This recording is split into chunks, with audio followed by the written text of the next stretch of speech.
Во среда продолжува јавната седница во апелација за жалбата на екс-премиерот Груевски за 2-годишната казна и на Јоко Поповски за 6,5-годишната казна за случајот Тенк со блиндираниот Мерцедес.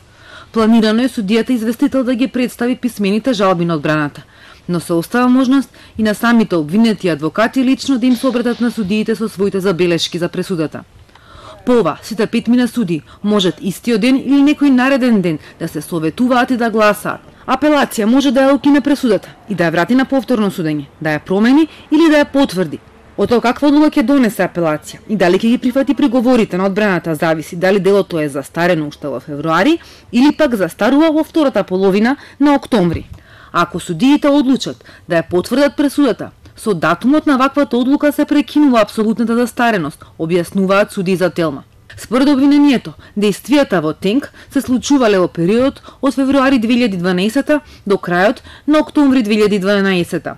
Делото за кое се гони екс-премиерот, примање награда за противзаконито влијание, апсолутната застареност настапува по 6 години.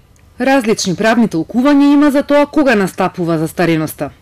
Тезата на одбраната е дека гонењето е застарено уште во февруари.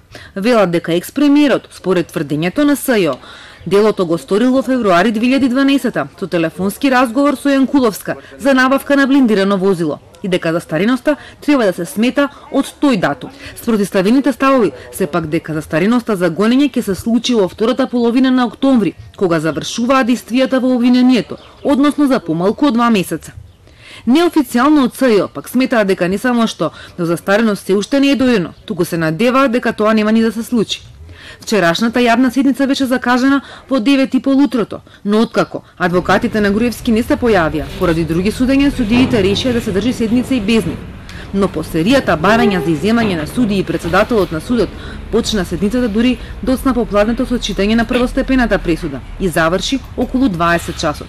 Одбраната во Тенк не открива дали на наредната седница ќе бараат други изземања.